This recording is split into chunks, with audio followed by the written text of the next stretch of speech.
algún parecer. Entonces vamos a empezar con una pregunta, y la pregunta es, ¿qué es teología? ¿Qué es teología? ¿Qué podemos hablar sobre la teología? Porque lo que vamos a hablar ahora, el tema que vamos a trabajar es sobre teología digital. La teología digital, la teología de nuestros días, ¿no?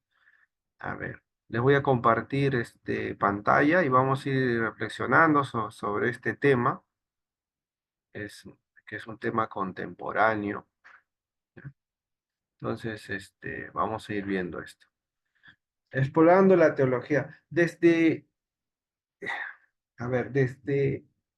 la pandemia, las cosas han cambiado para el mundo, han cambiado en muchos aspectos, ¿no? La virtualidad se ha hecho más presente, nos ha obligado a mantener eh, nuestra, nuestro vínculo por medio de estas tecnologías, ¿no? Entonces, eh, esto ha dado un vuelco a todo, ¿no? Y ha empujado a que existan nuevas formas de trabajar, nuevas formas de vincularse y a la vez también que desarrollemos, ¿no? Contenidos, que desarrollemos eh, un concepto sobre lo que vamos abordando, ¿no? Aún así sea novedoso, temporal, ¿no? Aunque no parece que fuera temporal, parece que más bien que fuera esto a mantenerse, ¿no? Eh, Antes de la pandemia, la vida transcurría con, con una apariencia casi medieval, vamos a ponerlo así, ¿no? A diferencia de algunas cosas como algunos cambios tecnológicos, ¿no? Pero la gente, por ejemplo, desde la Edad Media hasta iniciado el siglo XXI, este, no pues necesitaba ver el culto por el celular o por la PC, ¿no? No necesitábamos comunicarnos por medio de un programa, de una aplicación virtual, a no ser que sea pues de distancias largas, ¿no? O sea, de aquí a países lejanos, ¿no? Pero ah, a tra- por por la experiencia y por la necesidad, ¿no? De poder enfrentar esta enfermedad que apareció, ¿no? en, en el 2019, entonces todo cambió, ¿no? Cambió el trabajo se volvió más remoto, lo que antes casi no existía, había trabajo remoto, pero escasamente. Y entonces el trabajo remoto copó casi el 90% de todas las labores, ¿no? En todas las áreas, ¿no?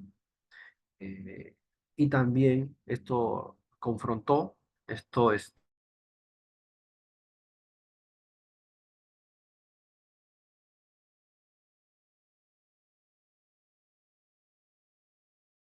entonces, les comentaba, ¿no? De que la virtualidad, la virtualidad ha sido el signo de este tiempo, ¿no? La virtualidad ha sido el signo de este tiempo. Entonces, eh, hoy en día todo se, se vincula con ese elemento de la virtualidad, ¿no? Todo cambió después de la pandemia, ¿no? Después del COVID-19 todo cambió. Entonces, nosotros también estamos eh, enfrentando y manejando ya sin haberlo pedido una teología virtual. O sea, el contacto físico, el contacto físico eh, eh, puesto entre paréntesis en todo este periodo, como que originó que también el pensar teológico cambiara. Y entonces ahora nos enfrentamos a una pastoral virtual, ¿no? A una enseñanza virtual, ¿no? A relaciones virtuales. Ya no es enteramente una relación personal, sino que también viene a tallar las cuestiones virtuales. Entonces, ¿hasta qué punto se puede llamar, hasta qué punto la virtualidad afecta nuestra vinculación, afecta nuestra creencia, nuestra fe? ¿Hasta qué punto podemos tomar nosotros medidas sobre el- la virtualidad en nuestro tiempo y referenciando a la teología, ¿no? Recuerden que la teología se define como el estudio de la naturaleza de lo divino, ¿no? Y su relación con el mundo. Eh, entonces, no es que nosotros estudiamos a Dios, sino es que en teología nosotros vamos trabajando los principios que se establecen en la Biblia, ¿no? Y cómo Él se relaciona con nosotros, ¿no? Entonces, también en teología nosotros estudiamos cómo los primeros padres de la iglesia, ¿no? Establecieron términos y también establecieron dogmas, ¿no? Pero cuando agarramos la Biblia, nosotros también trabajamos desde el Antiguo Testamento hasta el Nuevo, el parecer de cada uno de los profetas, ¿no? De los patriarcas de la fe.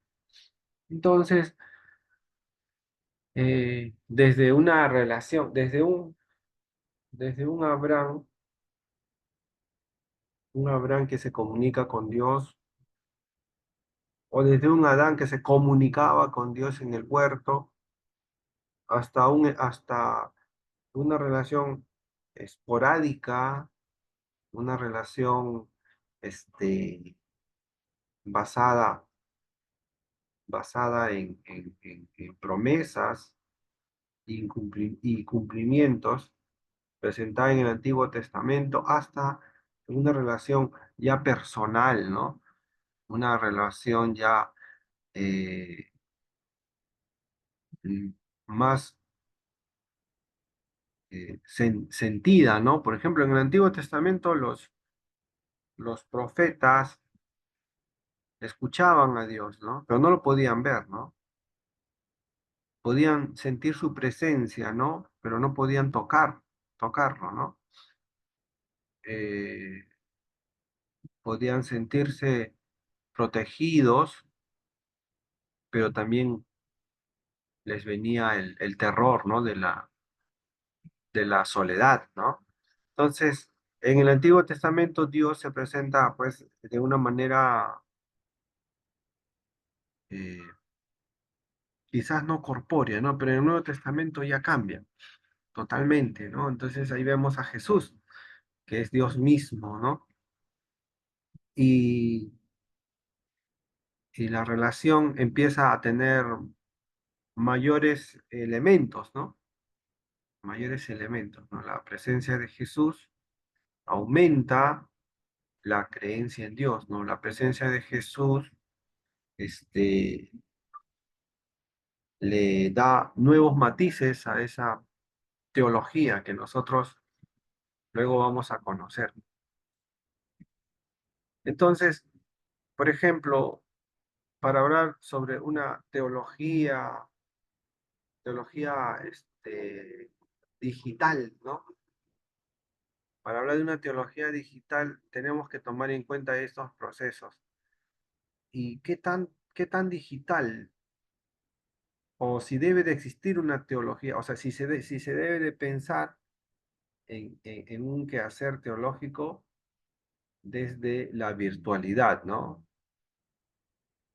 O si se debe de comprender el quehacer teológico para tiempos especiales, como por ejemplo el que ha sucedido para historias de, de ese acontecer desde la virtualidad, ¿no?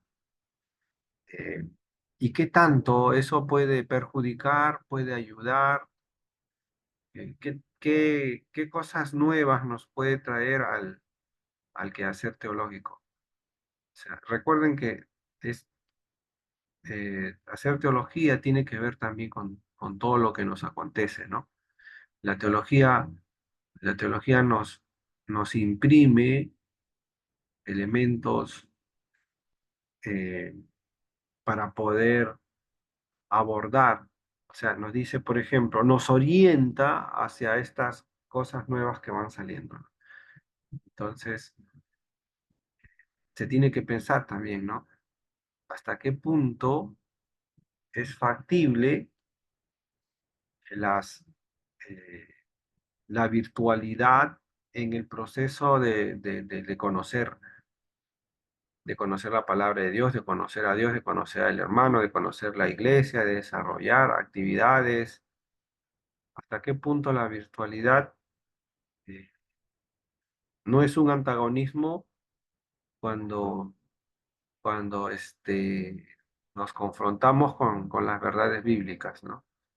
Entonces, sí, si la virtualidad podría ser utilizada constantemente, si la virtualidad cumple alguna de las funciones que, que la iglesia demanda.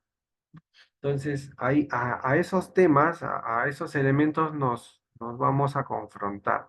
O sea, podemos tener ya entrando a lo más práctico, podemos tener una pastoral virtual constante. Es bueno tener esto. ¿Qué elementos en favor y en contra, ¿no? Podemos tener una, qué sé yo, una iglesia virtual, se puede. ¿Y qué cosas deberíamos de tener en cuenta cuando esto sucede, ¿no? Entonces, la teología se enfoca en comprender a Dios, ¿no? Entonces, y también en investigar qué nos dicen las escrituras, ¿no? ¿Qué nos dice la historia acerca de esto? ¿Qué podemos nosotros, qué podemos nosotros conservar? ¿Qué podemos nosotros entender? ¿Qué es lo que deberíamos de preguntarnos entonces, ¿no? Recordemos que la teología también desarrolla principios éticos, ¿no? La teología desarrolla principios éticos. Y entonces estamos llamados nosotros a poder elaborar algún tipo qué sé yo, principios sobre esto, ¿no? Entonces, eh, para nosotros los creyentes, la teología desempeña un papel crucial en la configuración de valores, normas y ética en la sociedad contemporánea. Fíjense, nos enfrentamos ante una situación de una iglesia virtual, ¿no? Una iglesia virtual que tiene, por ejemplo, sus redes sociales, ¿no? Hoy en día la mayoría de las iglesias tienen su Face, ¿no? Y tienen incluido el nick, el Face de los hermanos que asisten a la iglesia, ¿no? Entonces, fíjense, vivimos eso, ¿no? Vivimos eso.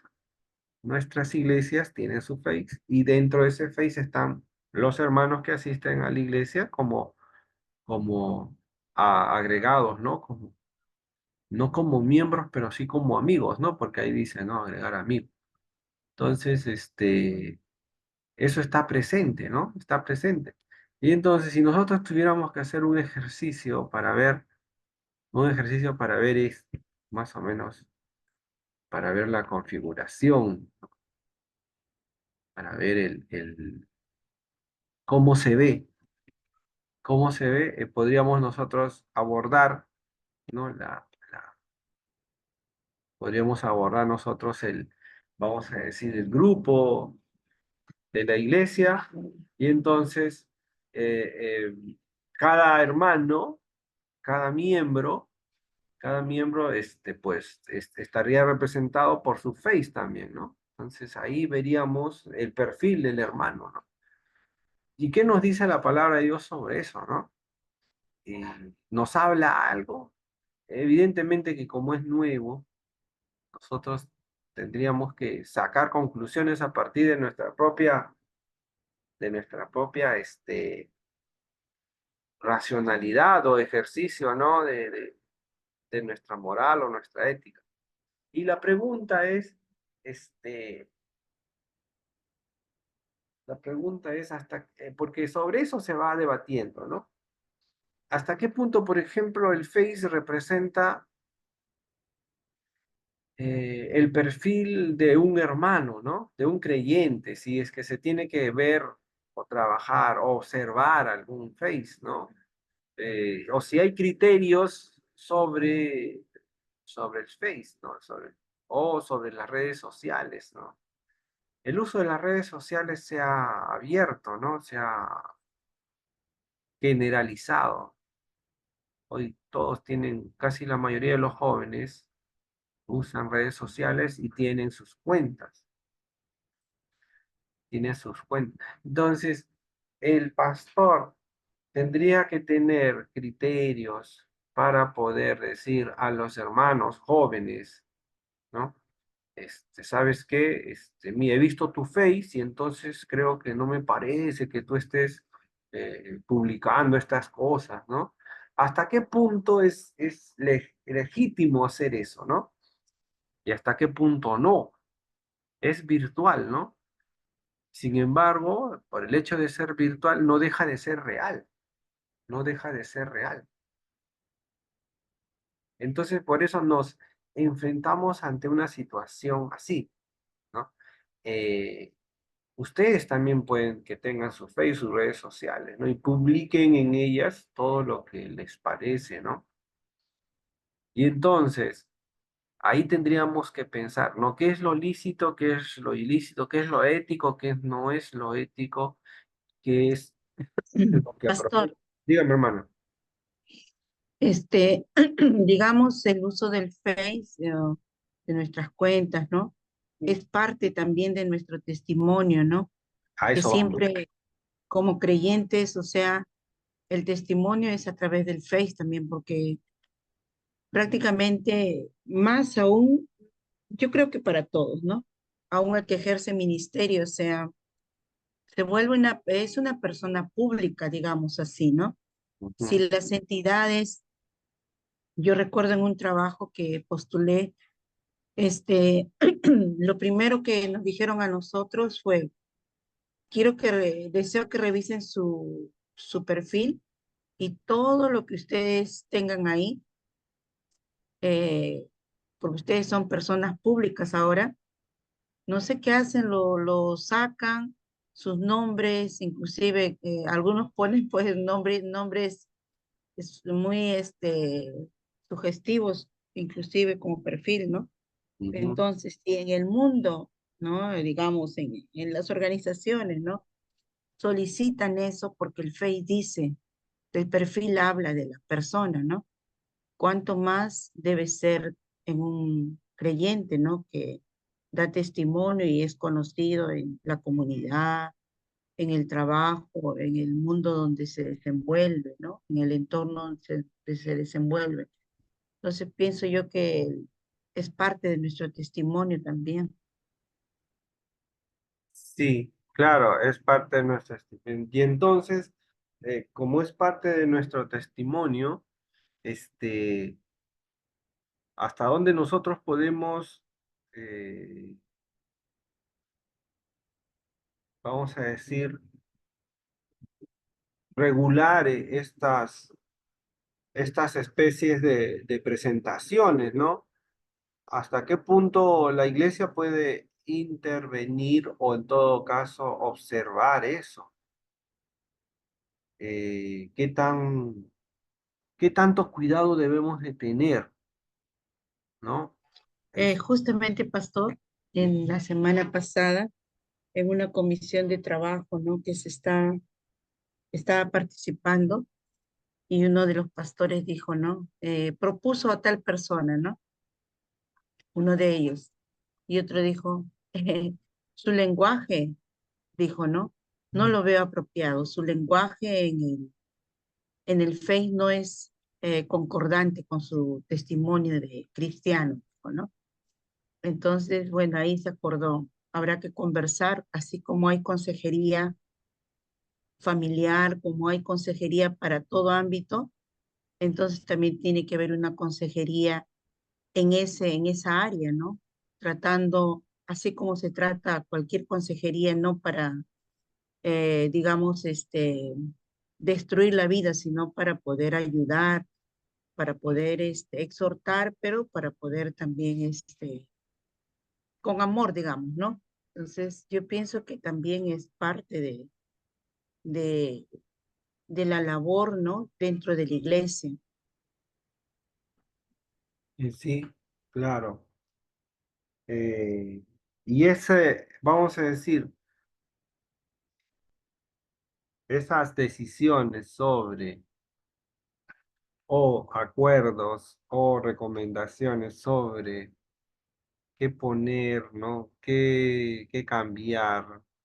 ¿A quién a quién le derivamos la responsabilidad de observar? Si es que debería de haber una comisión, si es que debería de haber un grupo, si es que debería ser el mismo pastor. ¿Cuáles Pastor, son? Sí, yo pienso de que, bueno, en la iglesia se maneja a veces por ministerios, ¿no? Yo tuve hoy día, justo participo porque tuve la encomienda de conversar con uno de ellos. Y hay veces el ser directo, confrontar en una forma directa, a veces como que no se toma en un primer momento bien, ¿no? Entonces ahí viene la pregunta a ellos mismos, ¿no? Dialogando, ¿no? Con ellos, pero la pregunta yo, para que ellos reflexionen, autorreflexionen, o sea, de cómo se vería, por ejemplo, si yo estuviera presentándome de esa forma, ¿no? Pude conversar con un joven hoy día y así en las preguntas y repreguntas nada más para que él mismo evaluara cómo está haciendo su perfil, cómo, ¿no? Qué palabras a veces sale o qué programas saca, ¿no? mm, Entonces, él mismo dijo, no, sí me doy cuenta que sí, de verdad, ¿no? Sí. No lo había, de repente meditado, pero sí. Él mismo se respondió, sí, sí, sí, y respondió, sí, sí, tiene razón. Gracias, ¿no? No tuve que yo decirle, sabes que he visto esto, sino que con preguntas solamente a él, ¿no? Entonces, llamarlo a la reflexión y que él o ella reflexione por sí mismo de qué es lo que está posteando, qué es lo que está mostrando, ¿no? Entonces, eso va a llevar a que no sea algo como que, porque la juventud a veces confronta las cosas cuando no le gusta, como le dicen, ¿no? Entonces, en eso hay que tener la sabiduría, digamos, ¿no? O la forma, cómo poder llegar a ellos y que ellos mismos autorreflexionen de sus acciones, de actitudes que están mostrando, ¿no?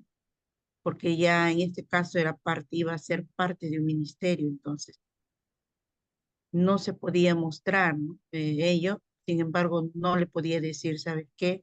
por esto no vas a participar, sino que él mismo, autoevaluar y luego determinar él mismo, ¿no? Entonces, bueno, a continuar. Entonces, yo pienso que de esa forma se le ayuda sin ser hiriente o sin tener que, digamos, sacar a la luz todo, sino que él mismo observe y vea, ¿no? Pienso yo que de esa forma, pastor, se le puede ayudar porque nadie está libre de poder de repente en un momento, sin reflexionar bien qué es lo que comparte también. Y digo, por eso, ¿cuáles serían los límites? Porque fíjense que alguno podría decir, pero es mi derecho, tengo libertad a expresarme como yo quiera, ¿no? Ahora, el tema de la expresión, ¿no? El tema de lo que es vamos a decir, decoroso, ¿no? Y lo que no es decoroso. El tema de lo que es indicado, de lo que tiene que ver con el testimonio. El tema, por ejemplo, de ciertas ideas, vamos a ponerlo así, ¿no? ¿Hasta qué punto el pastor, la iglesia puede sugerir, ingerir, puede recomendar, ¿no? Eh, a un miembro, ¿no? A un creyente que haga tal cosa, ¿no? Y que no haga tal cosa.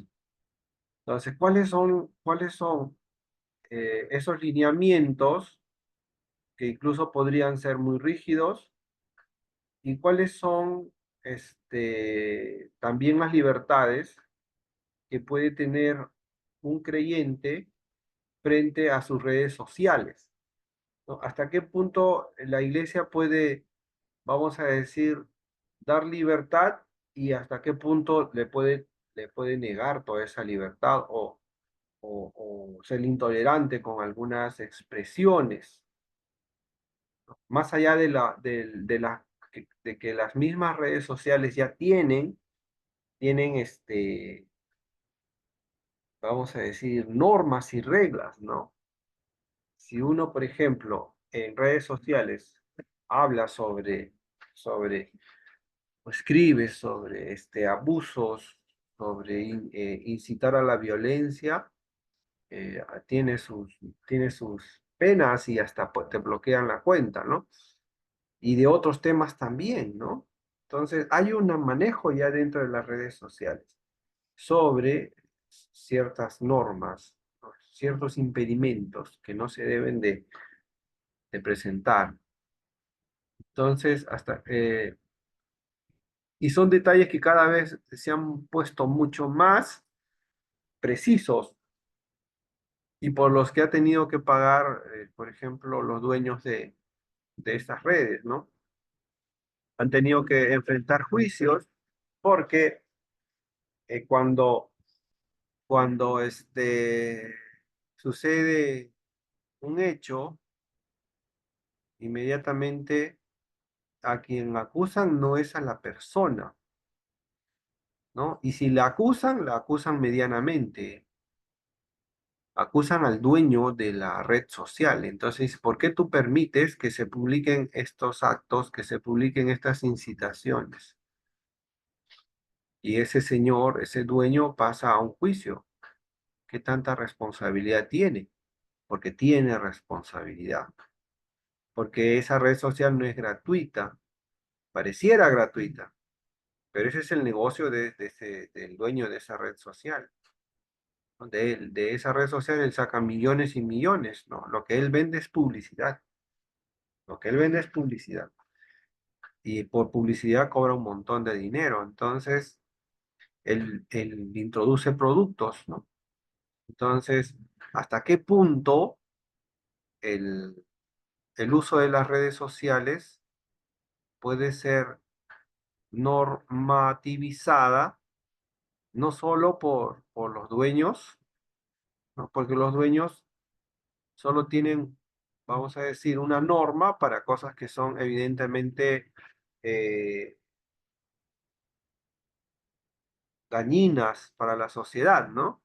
Incitar al terrorismo, incitar al bullying y entre otras cosas más, pero hace oídos necios y cierra los ojos ante situaciones que son mucho más peligrosas y que causan un daño moral, ético, y no solamente eso, sino que este, pues, situaciones dolosas, como por ejemplo, ¿no?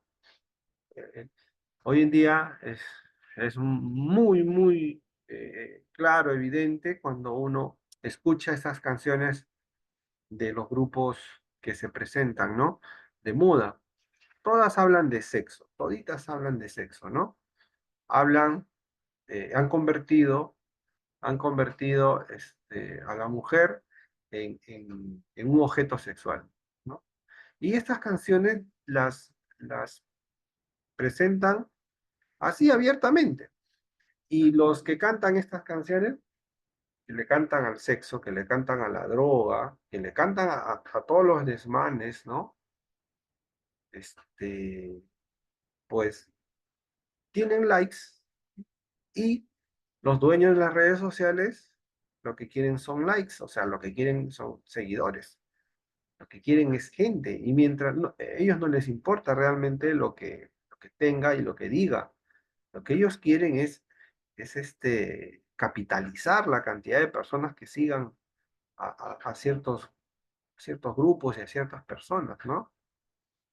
Entonces, incluso los promocionan, ¿no? Porque aquellas personas que tienen cantidades ingentes de seguidores reciben una comisión, un dinero que el mismo dueño de la red social le dice, no, toma esto y sigue haciendo tú nuevos, nuevos videos, sigue haciendo nuevas presentaciones para este canal.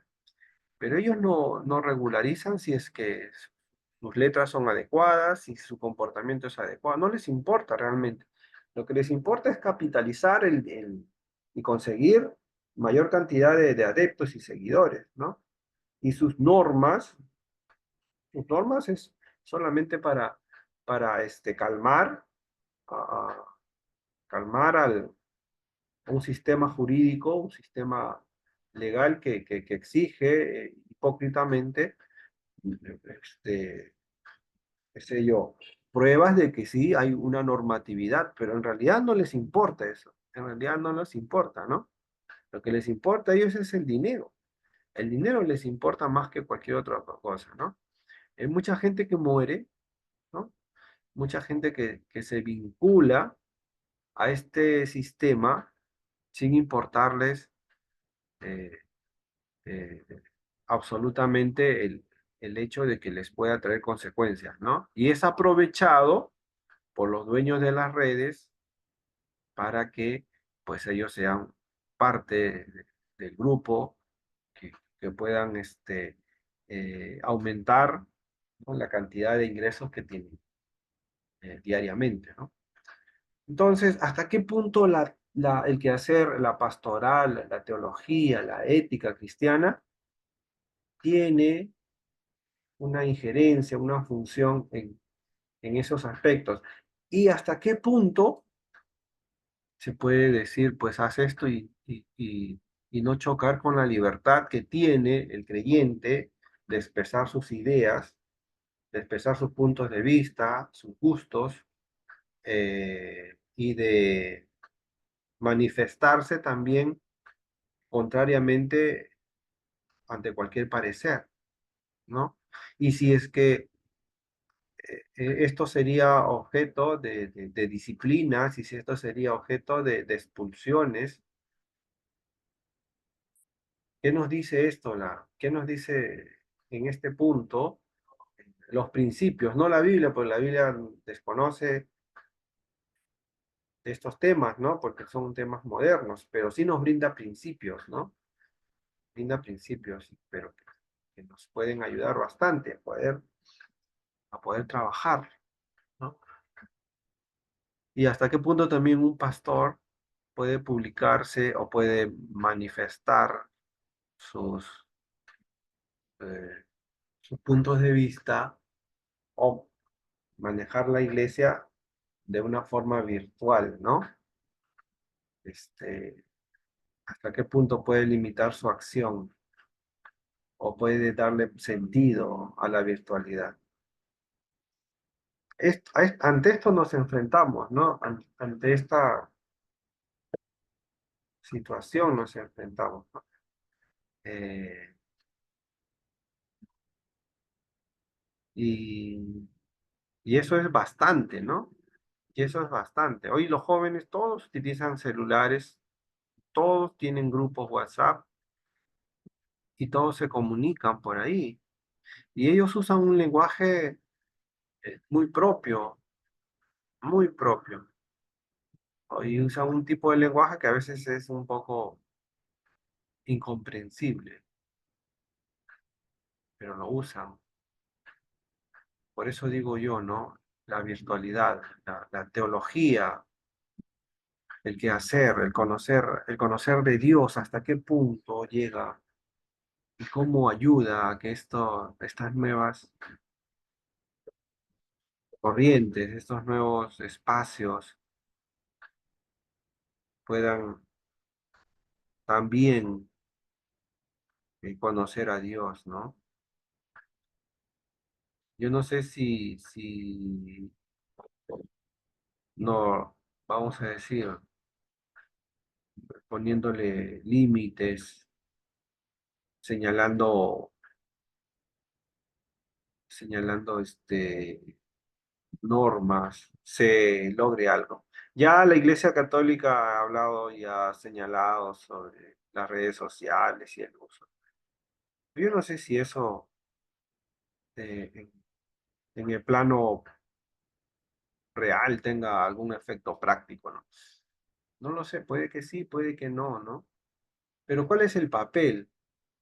Yo creo que todavía es un espacio que no ha sido trabajado de forma consciente, todavía es un espacio que se ha abordado, es un espacio que el cristiano se ha visto envuelto por una cuestión circunstancial.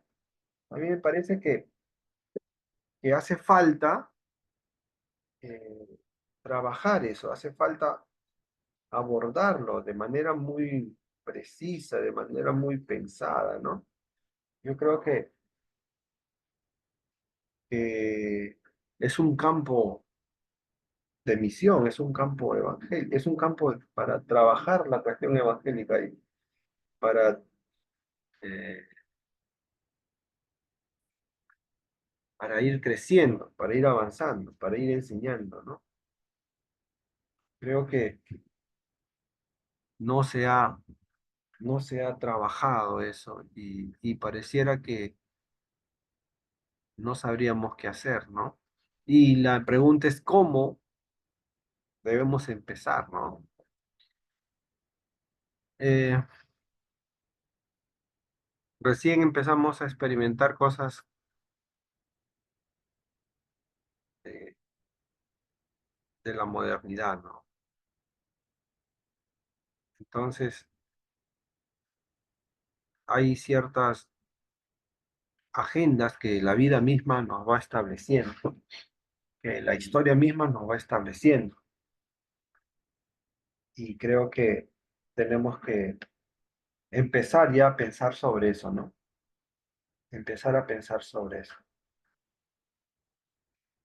¿Qué, qué creen que como evangélicos tendríamos que hacer? ¿Qué opinión les merece? A ver, porque miren, eh, esto, esto puede llegar a tener consecuencias dramáticas, ¿ah? ¿Por qué les digo?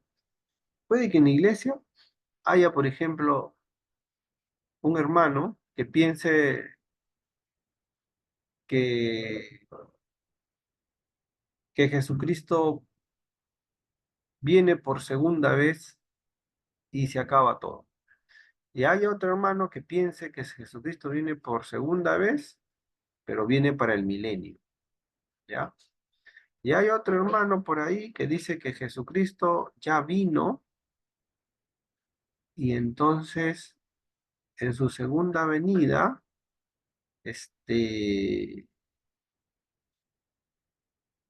él no va a tocar la tierra, sino que solamente se le va a ver en los cielos. Y así se pueden ir, miren, a todos estos puntos de vista, pueden llegar a encontrar, eh, vamos a decir, pueden llegar a encontrar algunas oposiciones esperadas e inesperadas. Esto es por dar un ejemplo, ¿no? Puede que un hermano piense, por ejemplo, que tal partido político representa más los intereses de los cristianos y otro hermano pueda que no. Estos temas son agudos, son polémicos, ¿no? Y puede que como ya sucede, como ya sucede, y esto sí sucede, ¿no? Hay grupos ahí donde hay debates y se dicen, de todo se dicen, ¿no? Ahí terminan, pero como a veces no pareciera que fueran creyentes, ¿no? Pero ya se da, ¿no? Eso es en el plano ético, ¿no? En el plano ético. Entonces, eh, pero, pero sobrepasa eso, ¿no? Sobrepasa eso, ¿no? Sobrepasa el plano ético, porque la discusión se puede agotar ahí y si un día pues se desaparece la discusión, el administrador sencillamente desaparece la discusión. Pero ahí hay manifestación de personas que asisten a las iglesias, ¿no? Y que tienen ese sentimiento y que tienen esa expresión. ¿Y cómo se aborda eso? ¿Quién regula eso? ¿Quién atiende eso? ¿Quién atiende eso, no? Ya pareciera que vamos camino a un concilio, ¿no? Lo que pasaba en el primer siglo, en el segundo siglo y en el tercer siglo. En el primer siglo habían cristianos que la verdad tenían ese nombre nomás, porque de ser cristianos no tenían nada. O sea, eran seguidores. Uno les preguntaba a quién sigues, ellos no sabían a quién seguimos. Y eso lo vemos nosotros en el libro de Hechos, ¿no? Algunos decían, yo soy de Pablo, yo soy de Apolo, yo soy de Pedro. Fíjense las diferencias que había. No sabían dónde estaban parados, ¿no? No sabían realmente. Y habían hasta cristianos que habían sido, que seguían siendo seguidores de Juan el Bautista. O sea, fíjense esas diferencias enormes de concepto, de principio, de teología que existía en el primer siglo. Y cuando vemos el segundo siglo, no hay nada mejor. O sea, las cosas se van todavía pues, poniendo mucho más difíciles, ¿no? Ya en el segundo siglo este, aparecen debates y conceptos irreconciliables, ¿no? Que los llevan a tener los concilios, ¿no? En, en el 250, 51 el concilio de Nicea, ¿no? Fíjense cómo estos cristianos, hermanos que van a la iglesia, van a terminar rompiendo definitivamente, ¿no? Dramáticamente, ¿no? En el concilio de Nicea, dos grupos de cristianos se dividen, ¿no? Dos hermanos, dos grupos de hermanos, ¿no? Son enormes cantidades, ¿no? Unos se vuelven arrianos, otros se vuelven nicenos, ¿no? Por el concepto de Jesús. ¿Quién es Jesús, no? Hasta antes de ese concilio todos asistían a las iglesias, pero de esa forma, creían de esa forma. Entonces, por eso les digo, ¿no? ¿Hasta dónde vamos a llegar? ¿Cómo manejar todo esto, no? Pareciera que estamos finalmente encaminados, encaminados a sufrir nuevamente estos mismos eh, procesos que ya se repitieron anteriormente, ¿no? ¿Qué hacer? A ver, hermanos, ustedes, vamos, díganme, ¿qué hacer? Las redes sociales se escapó de las manos, ya, ¿no? Se ha vuelto un periódico mural donde cada quien va colocando sus pareceres.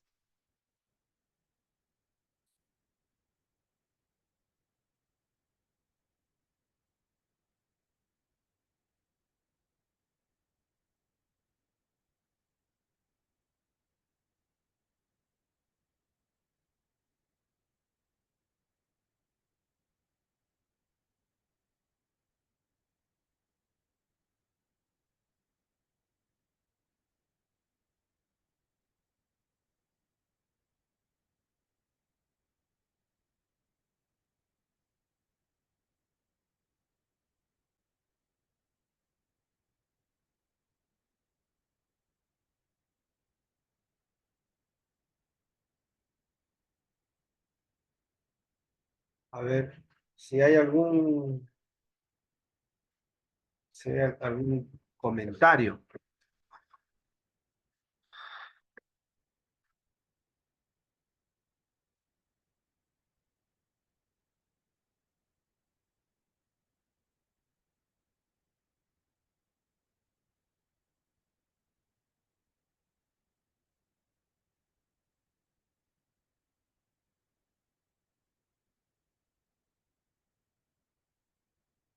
¿Hasta qué punto, hermanos? Miren, no es nuevo, no es nuevo porque ya se ha tocado, incluso sin tener en cuenta, la virtualidad, ¿no? Pero se puede coaccionar, la pregunta es, ¿no? Se, se puede coaccionar la libre expresión de un creyente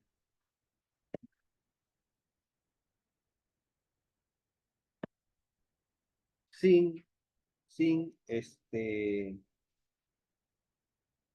eh, sin, fal- sin faltarle o sin chocar con sus derechos? Esa es la pregunta.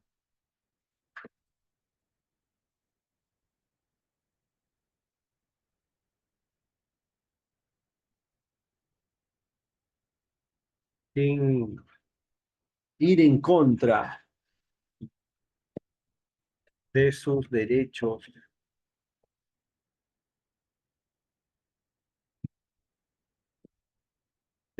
de expresión. ¿Hasta qué punto una persona puede expresarse de manera sincera, qué sé yo, consecuente con su forma de pensar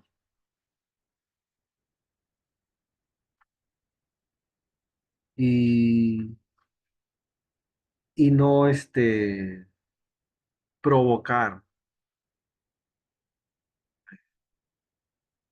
alguna respuesta? Pastor, buenas noches. Dígame, hermano. Pastor, mira, hay puntos que pues obviamente nosotros, y de antemano, ¿no? Según Timoteo, según Timoteo capítulo 3 versos 16 y 17, obviamente que nosotros, pastor, toda escritura es apta para enseñar, redarguir, enseñar, corregir, perdón. Entonces, pastor, nosotros, pues obviamente lo que nosotros debemos de enviar es en verdad, pues lo que conocemos, la palabra. Ahora, si nosotros pues, nos damos a la libertad de poner esos ejemplos que hace rato decía, que uno pues obviamente llega el Señor, el milenio, pues el milenio, etcétera, de cosas, es confundir, pastor. O sea, prácticamente cada uno de los cristianos debemos saber de dónde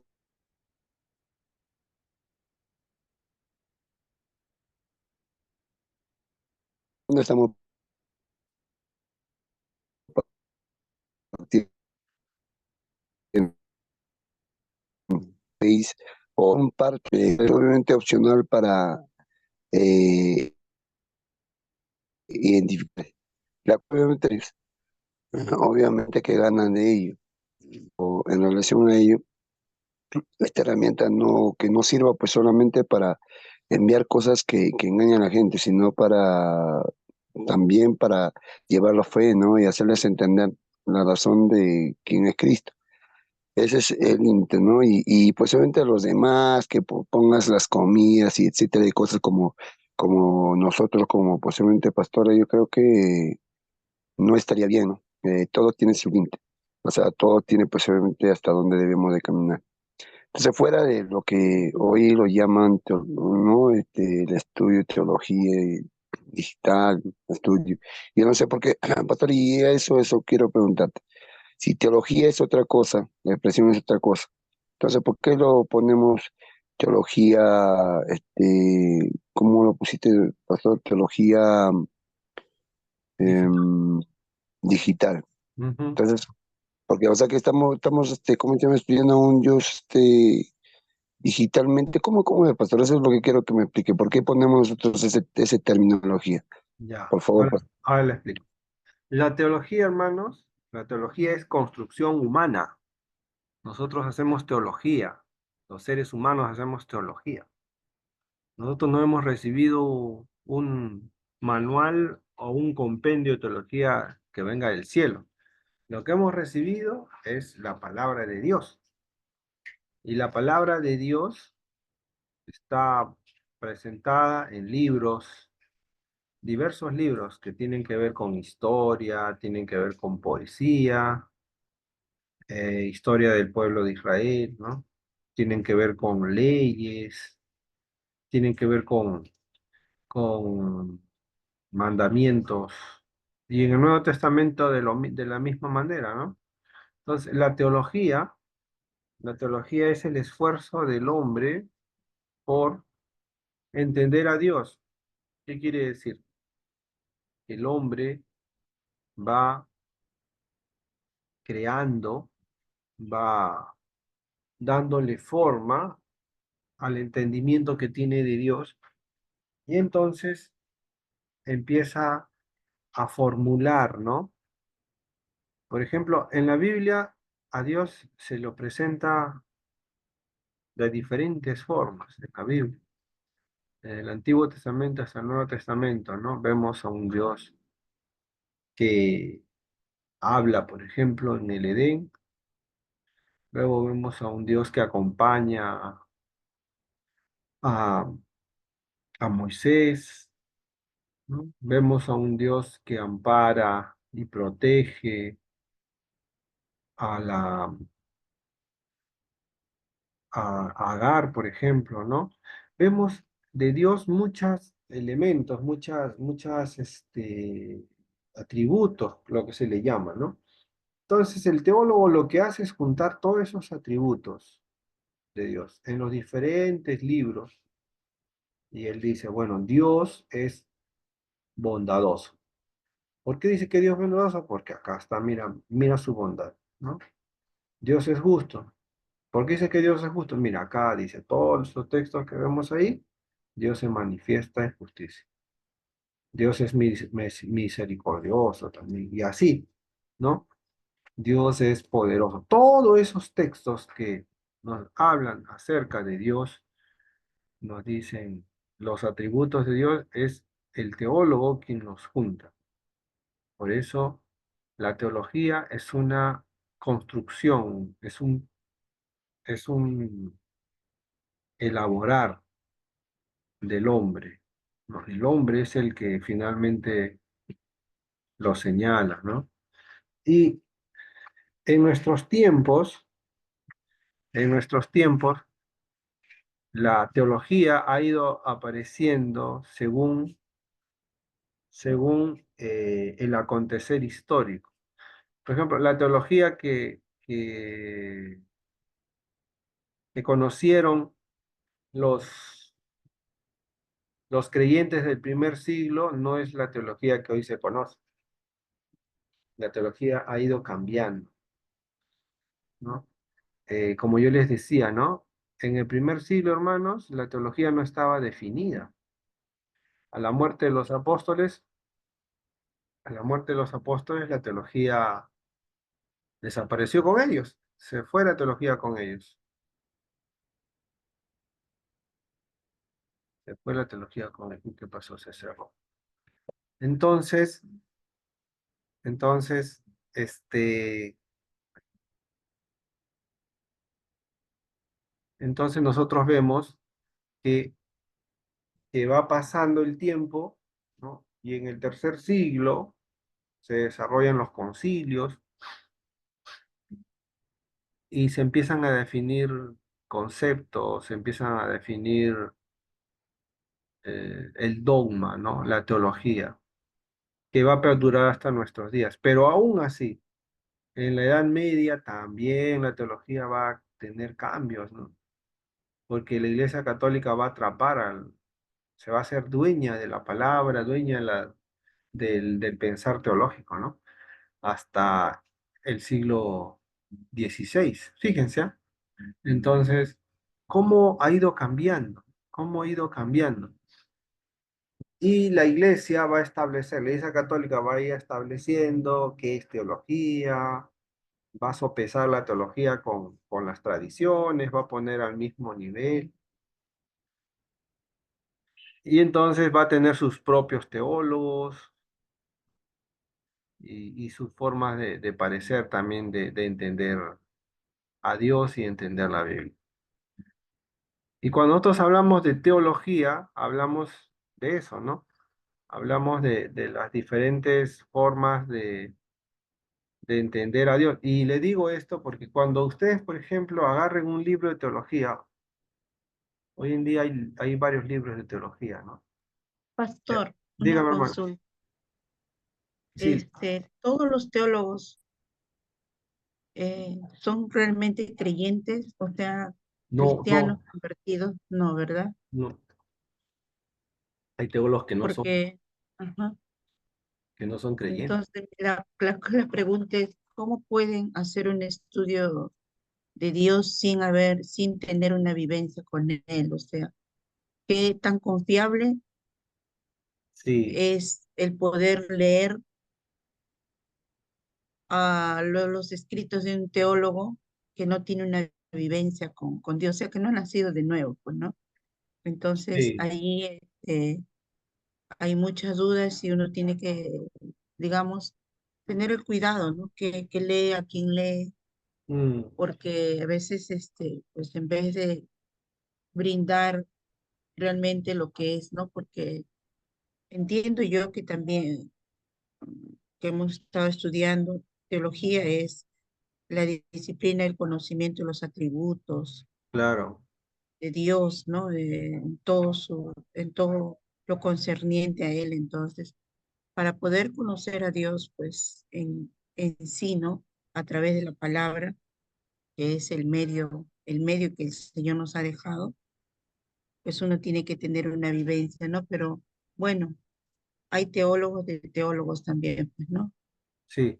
Hay, por ejemplo, hay teólogos que le llaman teólogos liberales, ¿no?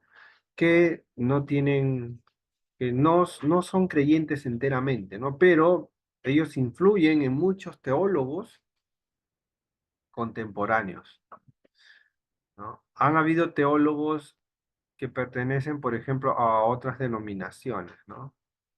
Y tienen otra forma de pensar. Son creyentes, pero tienen formas distintas de pensar, o sea, en algunos puntos. Por eso el curso nos ayuda a saber reconocer, ¿no? Las diferencias entre estos teólogos, ¿no? No hay una sola teología, hay varias teologías. Pero nosotros, los evangélicos, tenemos teologías, nuestras teologías, vamos a decir, como que eh, ya señaladas, ¿no? Por ejemplo, cuando ustedes compran un libro de teología, lo compran no en una librería católica, sino en una librería evangélica, para empezar, ¿no? Y cuando van a la librería evangélica ya tienen la referencia de un profesor o del pastor de iglesia qué libro van a comprar. Y él les dice, pues compra esto, ¿no? Esto, el otro, ¿no? Entonces, y cuando compran el libro se dan cuenta que si investigan el autor, se darán cuenta de que pertenece a una denominación, ¿no? Evangélica. Y la mayoría de estos teólogos, que al final son compendiadores, ¿no? Que compendian la palabra de Dios, los estudios, los avances, compendian la doctrina a través de los siglos. No es que ellos estén procesando, descubriendo algo nuevo, no, sino que ellos están juntando desde el siglo III hasta nuestros días, ¿no? Y incluso haciendo trabajos, ¿no? Sobre el griego, el hebreo, ¿no? Hasta nuestros días, sobre lo que dicen la palabra de Dios mismo, ¿no? Entonces, eso es lo que le da garantía, ¿no? Lo que le da garantía a estos libros, a estos compendios de teología, ¿no?